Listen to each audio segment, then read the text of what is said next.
मनीषा हत्याकांड में हर रोज नए नए खुलासे हो रहे हैं। मनीषा की मौत के बाद कई तरह की बातें सामने आईं।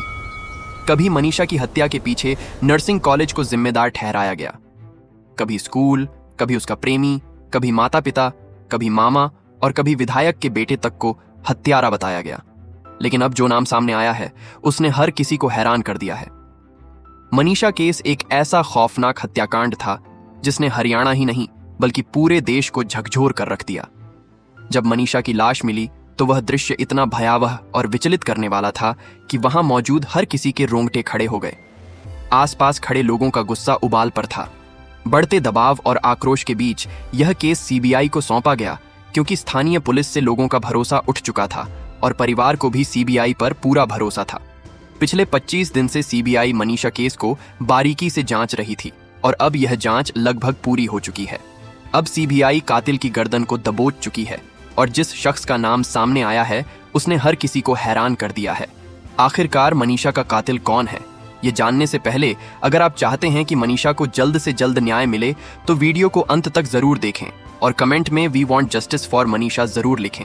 मनीषा केस में हर रोज नए नए राज खुल रहे हैं। कड़ी जांच और लंबी पूछताछ के बाद कई ऐसे सच सामने आए हैं जिन्होंने पूरे देश को हिलाकर रख दिया है। अब सीबीआई की जांच और भी तेज हो गई है, क्योंकि इस पूरे मामले की पड़ताल में एसपी रैंक के अधिकारी भी सीधे तौर पर शामिल हो गए हैं। इसका मतलब है कि एजेंसी इस केस को बेहद गंभीरता से ले रही है। मनीषा केस की जांच में अब एक और अहम कदम उठाया गया है। तीसरी पोस्टमार्टम के दौरान एम्स के डॉक्टरों ने जो विरा सैंपल पुलिस को सौंपे थे उन्हें पहले सुनारिया लैब में सुरक्षित रखा गया था। पुलिस ने यह प्रिजर्व किए गए सभी सैंपल्स अब सीबीआई के हवाले कर दिए हैं। सीबीआई ने इन सैंपल्स और उनसे जुड़ी रिपोर्ट को दिल्ली एम्स में दोबारा जांच के लिए भेजा है, ताकि पूरी तरह से स्पष्ट हो सके कि मौत की असली वजह क्या थी। पोस्टमार्टम के दौरान बॉडी के जिन हिस्सों को निकालकर जांच के लिए भेजा गया था, सीबीआई दोबारा से उनकी जांच करवा रही है, क्योंकि एजेंसी को शक है कि रिपोर्ट में कोई गड़बड़ी हो सकती है। जांच एजेंसी का मकसद है कि किसी भी तरह की आशंका या संदेह ना रहे और इस रहस्यमयी मौत की पूरी सच्चाई सामने आ सके। सीबीआई ने मामले की गंभीरता को देखते हुए कई पहलुओं की जांच शुरू की है, जिनमें सीसीटीवी फुटेज, मनीषा के बैंक खाते, मोबाइल कॉल डिटेल्स और उसके परिवार से पूछताछ शामिल है। सीबीआई ने ढिगावा मंडी स्थित उस लाइब्रेरी संचालक से अब तक 5 बार पूछताछ की है। इस लाइब्रेरी को मनीषा के आखिरी लोकेशन के रूप में भी माना जा रहा है। लाइब्रेरी के स्टाफ और अन्य छात्राओं से भी अलग अलग समय पर पूछताछ की गई। सीबीआई का मानना है कि लाइब्रेरी ही मनीषा की आखिरी लोकेशन का अहम हिस्सा है। वहां से मिली जानकारी और सीसीटीवी फुटेज के आधार पर ही मनीषा के आखिरी पलों और संदिग्ध गतिविधियों की जांच की जा रही है। मनीषा केस में सीबीआई अब तक 40 से ज्यादा लोगों से पूछताछ कर चुकी है। इनमें कॉलेज स्टाफ, लाइब्रेरी संचालक, मनीषा का परिवार, गांव के लोग, बस ड्राइवर और गार्ड तक शामिल हैं। सीबीआई ने अब तक 2 संदिग्धों को रिमांड पर लेकर पूछताछ की है। रिमांड के दौरान दोनों ने कई महत्वपूर्ण खुलासे किए हैं। हालांकि सीबीआई ने अभी तक इन खुलासों को सार्वजनिक नहीं किया है। मनीषा के पिता से भी अब तक 5 बार सीबीआई ने पूछताछ की है। नर्सिंग कॉलेज के स्टाफ और प्रशासन से 2 बार पूछताछ हुई है। सीबीआई ने यह पता लगाने की कोशिश की कि मनीषा कॉलेज जाते समय किन किन लोगों से मिली और वहां उसकी क्या गतिविधियां थीं। अब तक जिन नामों पर शक जताया जा रहा था उनमें एक नया नाम जुड़ गया है। सूत्रों के अनुसार इस पूरे मामले में गांव के सरपंच की संलिप्तता बताई जा रही है। यह खुलासा हर किसी को हैरान कर रहा है। हालांकि सीबीआई ने अभी तक इन दावों को सार्वजनिक नहीं किया है, लेकिन कई न्यूज चैनलों पर यह खबर तेजी से वायरल हो रही है। यह जानकारी सही है या गलत, इसकी अभी तक कोई आधिकारिक पुष्टि नहीं हुई है। फिर भी अगर सच में इस पूरे मामले में गांव के सरपंच की संलिप्तता निकलती है तो यह निश्चित रूप से चौंकाने वाली बात होगी। मनीषा की पोस्टमार्टम रिपोर्ट की दोबारा जांच करवाई जा रही है। इसके साथ ही फॉरेंसिक टीमों द्वारा शरीर के जो हिस्से सुरक्षित रखे गए थे उनकी भी गहन जांच अब दिल्ली एम्स में हो रही है। सीबीआई अपनी जांच की अंतरिम रिपोर्ट सार्वजनिक करेगी, तब जाकर इस रहस्यमयी केस के कातिल का चेहरा पूरे देश के सामने आएगा। धीरे धीरे यह केस केवल एक हत्या से आगे बढ़कर पूरे सिस्टम की पोल खोलने वाला बनता जा रहा है, क्योंकि अब सवाल सिर्फ आरोपी तक सीमित नहीं रहे, बल्कि उन सभी पर उठ रहे हैं जिन्होंने इस केस को दबाने, मोड़ने या गुमराह करने का काम किया। इतना ही नहीं, सीबीआई ने डीएसपी दिलीप कुमार और लोहारू के डीएसपी संजीव कुमार से भी सवाल जवाब किए। साथ ही सस्पेंड की गई पुलिसकर्मी शकुंतला से भी गहन पूछताछ हुई। सीबीआई अब कातिलों के गर्दन के बेहद करीब है और बहुत जल्द उनका चेहरा पूरे देश और दुनिया के सामने आएगा। सीबीआई मनोवैज्ञानिकों की मदद से मनीषा की मानसिक स्थिति को समझने की कोशिश कर रही है। सीबीआई एक एक कड़ी को जोड़ रही है, हर राज्य से पर्दा उठा रही है और हर झूठ को बेनकाब कर रही है। बहुत जल्द ही पूरा सच सामने आएगा और वह चेहरा उजागर होगा जिसने मनीषा की जिंदगी छीन ली। अब बस इंतजार है उस पल का जब इंसाफ की दस्तक होगी और कातिलों का खेल खत्म होगा। जिस तेजी और गंभीरता से सीबीआई इस केस की जांच कर रही है, उसे देखकर यही लगता है कि बहुत जल्द इस हत्याकांड का सच पूरे देश के सामने होगा। इस पूरे घटनाक्रम में राजनीति का रंग साफ तौर पर दिखाई दिया। आंदोलन में कुछ ऐसे लोग भी शामिल हुए जो सोशल मीडिया के जरिए खुद को चमकाना चाहते थे। वहां भाषणबाजी और प्रचार इस तरह किया गया मानो सच्चाई को जानबूझकर तोड़ा मरोड़ा जा रहा हो। लोग माइक लेकर जज बन बैठे। कोई कह रहा था गला काटा गया है, कोई कह रहा था अंग निकाले गए हैं। जिसके समझ में जो आया उसने खुद को हाईलाइट करने के लिए तरह तरह की कहानियां गढ़ दी। परिवार अंतिम संस्कार करना चाहता था, लेकिन राजनीतिक पार्टियों और कमेटियों ने दबाव डालकर ऐसा होने नहीं दिया। इसी खींचतान में 9 दिन तक मनीषा की लाश सड़ती रही।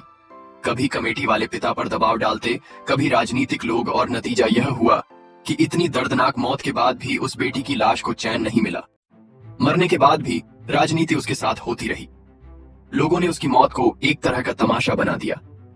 राजनीति की रोटियां सेंकने के लिए गरीब पिता को बार बार अपनी बातों में उलझाया गया। गांव वाले, कमेटी वाले, राजनीतिक लोग जिन्होंने शुरुआत से तमाशा बनाया, आज कहीं नजर नहीं आ रहे। तरह तरह की अफवाहें फैलाई गईं। कुछ लोग झूठा दावा कर रहे थे, जनता को गुमराह कर रहे थे कि मनीषा का बॉडी पार्ट गायब था, ऑर्गन गायब है। सच्चाई तो ये है उसकी बच्चेदानी गायब है, उसकी किडनियां गायब हैं। बच्चेदानी गायब है, उसकी किडनी गायब है। जितना हार्ड उस बेटी का, अगर आप पोस्टमार्टम रिपोर्ट पढ़ेंगे ना तो आप पढ़ नहीं पाएंगे।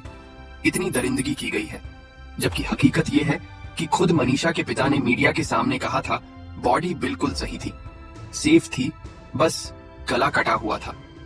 आप खुद उनका बयान सुनिए कि वह क्या कह रहे हैं। सुनने में आ रही है कि बच्चादानी निकाल ली है।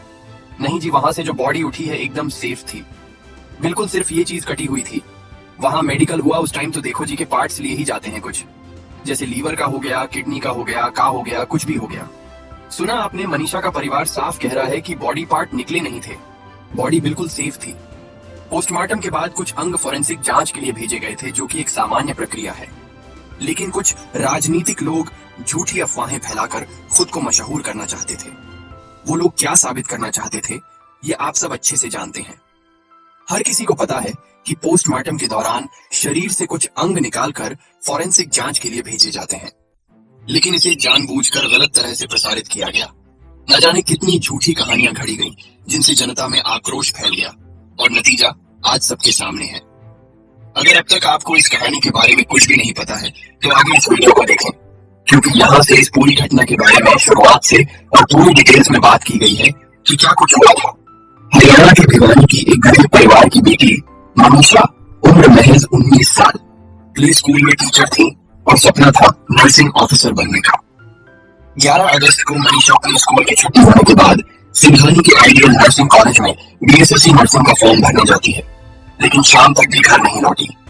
मनीषा के परिजन परेशान हो रहे थे कि उनकी बेटी कहाँ रह गई, लेकिन तभी शाम 6:26 पर उसके मोबाइल से पिता के फोन पर 10 सेकंड की घंटी बजती है, लेकिन फिर उसका नंबर बंद हो गया। पिता घबराकर नर्सिंग कॉलेज पहुंचे, गार्ड से पूछा, लेकिन गार्ड ने कहा ये लड़की यहाँ नहीं आई।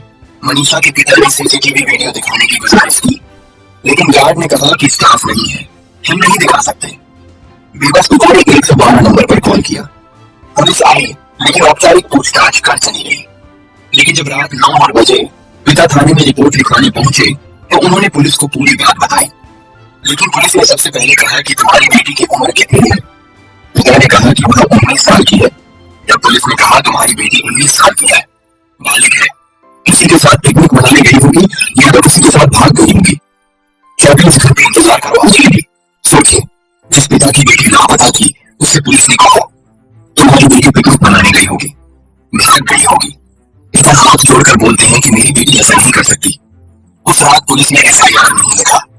पिता घर आ जाते हैं, लेकिन हर दिन अपनी बेटी की तलाश करते हैं। मनीषा का पूरा परिवार परेशान था। गांव के सभी लोग मनीषा को पागलों की तरह ढूंढ रहे थे, लेकिन मनीषा मिल नहीं रही थी। पिता फिर रोते बिलखते लोहारू पुलिस स्टेशन जाते हैं। पुलिस से कहते हैं कि हमने मनीषा को हर जगह ढूंढा, लेकिन उसका कोई पता नहीं था। एफआईआर तो दर्ज कर दी गई, लेकिन इसके बाद भी पुलिस ने कोई ठोस कदम नहीं उठाया। न ही यह पता लगाया गया कि मनीषा के गायब होने के समय उसकी आखिरी लोकेशन कहाँ थी, और न ही पुलिस ने मनीषा को ढूंढने की कोई गंभीर कोशिश की। एफआईआर के नाम पर सिर्फ खानापूर्ति की गई। परिवार और गांव वाले मनीषा को हर जगह ढूंढ रहे थे, लेकिन तभी 13 अगस्त की सुबह करीब 9 बजे मनीषा के पिता के पास लोहारू पुलिस की एंट्री के साथ फोन आता है।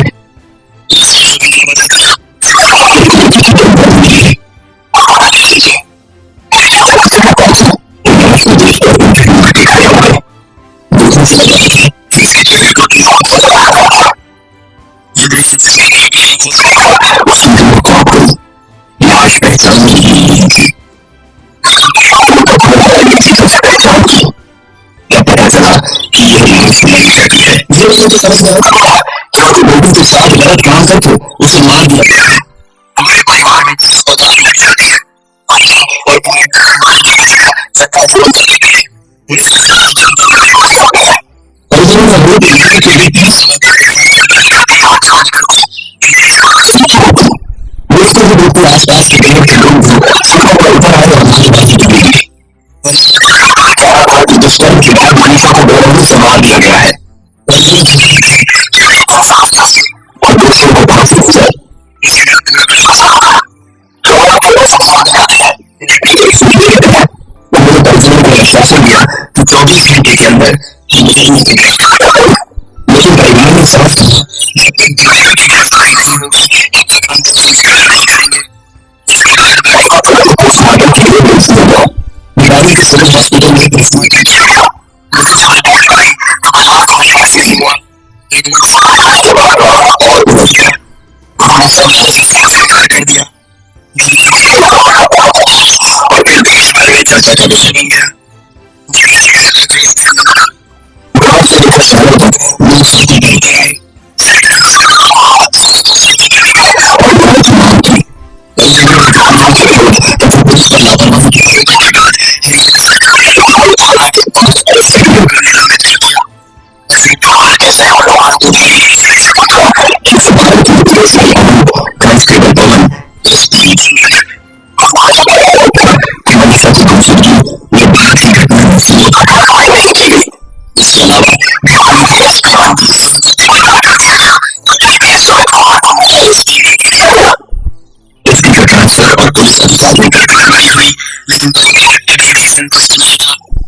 मीडिया का फैसला हुआ कि पुलिस की रिपोर्ट पर सबूत इकट्ठे हुए और दोनों दोषियों की फांसी की मांग की। परिजनों का गुस्सा और जन आक्रोश इतना तेज था कि प्रशासन का फैसला भारी दबाव बन गया। जगह जगह हो रहे प्रदर्शन और तीव्र आवाज की वजह से हालात बिगड़ने लगे। कभी बार का दबाव और जनता के गुस्से के सामने परिवार के मुख्यमंत्री निर्मला सिंह को भी झुकना पड़ा और दूसरी बार पुलिस कानून बनाने का आदेश जारी करना पड़ा। मनीषा का दूसरा पोस्टमार्टम PGIMS रोहतक में कराया गया। पहली रिपोर्ट में इंसानियत का कसूर है, जबकि दूसरी रिपोर्ट में जानवरों द्वारा किए गए हमले की बात कही गई। मनीषा के परिजनों ने फिर से आरोप लगाया कि पुलिस सच छुपा रही है और आरोपियों को बचाने की कोशिश कर रही है। सच का कुछ नहीं था कि अलग अलग मेडिकल टीम्स इतनी अहम बातें करके कैसे मिल सकता है। लेकिन अगले दिन आई दूसरा रिपोर्ट में यह स्पष्ट लिखा गया कि मनीषा ने कीटनाशक पेस्टिसाइड दिया था। इसके बाद आरोपियों से पाया गया इसी वजह से उसकी मृत्यु हुई। पेस्टिसाइड यानी कीटनाशक वह है जिसे किसान फसल को पूरी करने के लिए इस्तेमाल करते हैं। पुलिस में आकर पैसा वापस दिया गया और दावा करती है मनीषा का साइड इसका है। पुलिस को कहना था कि मनीषा ने कीटनाशक खाकर अपनी जान ली है। इसलिए पुलिस ने वीडियो की फोटोकॉपी मीडिया में वायरल कर दी और साथ ही एक दुकान का बिल भी दिखाया। खरीदा था और बाकी का सिग्नेचर भी किया था। पुलिस के इन दावों के बाद परिजनों का गुस्सा और बढ़ गया। सबसे बड़ा वाकया ये हुआ कि अगर पुलिस को मनीषा का मौत पहले दिन ही मिल जाती तो ये कहानी दूसरी जगह पर आसानी से फैल जाती। घर वालों की समझ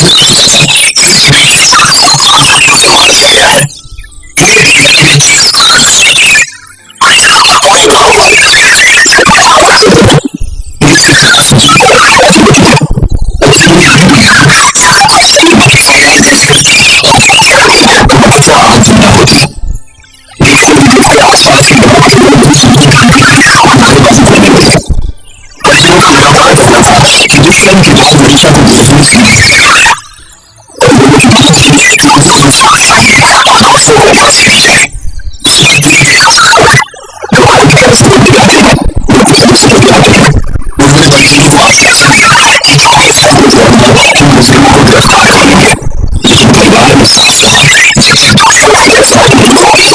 जानकर संस्कार नहीं करेगी। इसके बाद लड़की को तुरंत पोस्टमार्टम के लिए भेज दिया गया। दुकान के सिविल हॉस्पिटल में पोस्टमार्टम किया गया, लेकिन जब रिपोर्ट आई तो अजमल को विश्वास नहीं हुआ। रिपोर्ट साफ होने के बाद मामला और उलझ गया। हमने शामिल से साफ साफ कर ली। प्रदेश और फिर देश भर में चर्चा का विषय बन गया। जगह जगह आक्रोश फैल गया। गांव से लेकर शहरों तक लोग सड़कों पर उतर आए। सैकड़ों हजारों लोग मोमबत्तियां लेकर सड़कों पर निकल और मांग शुरू की। कलेक्टरों और अधिकारियों ने कहा पुलिस को लापरवाही के आरोपों के बाद हरियाणा सरकार ने बेकारी थाना के 5 पुलिसकर्मियों को निलंबित कर दिया। अशोक कुमार इस कार्रवाई को बड़ी बेचैनी होगा।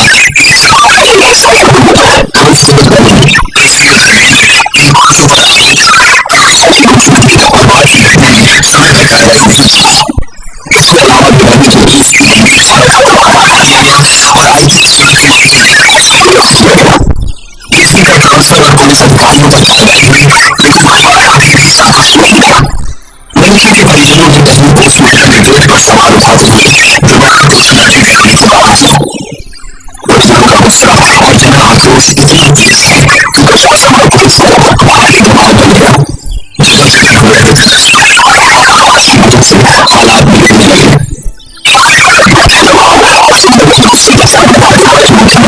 नवाज शरीफ साहब को भी झुकना पड़ा और दूसरी बार पोस्टमार्टम कराने का आदेश जारी किया गया। हमेशा का दूसरा पोस्टमार्टम इंडिया जुलाई से रोक में कराया गया। पहली रिपोर्ट में इंसानी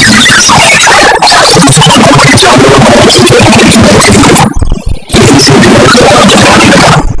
हमेशा के परिजनों ने साफ आरोप लगाया कि पुलिस सच छुपा रही है और आरोपियों को बचाने की कोशिश कर रही है। सबसे बड़ा सवाल उठा हुआ है कि बातें आखिर कैसे लिख सकती है। स्पष्ट लिखा गया कि मनीषा ने कीटनाशक कैसे फेंक दिया था।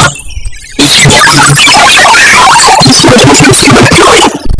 दूसरी साइड मैंने कीटनाशक वही जहर जिसे किसान फसल में कीड़े मारने के लिए फेंक देते हैं। और उसके बाद पुलिस बाकायदा प्रेस कॉन्फ्रेंस करती है और दावा करती है कि उन्हें मनीषा का एक साइड नोट मिला है।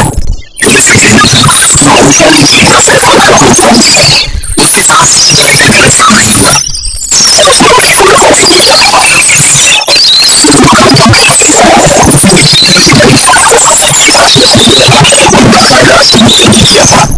पुलिस के इन दावों के बाद परिजनों का गुस्सा और बढ़ गया। सबसे बड़ा सवाल यह भी उठा कि अगर पुलिस को मनीषा का मृत अगले दिन भी मिल जाता तो उन्होंने परिजनों को इसकी जिंदगी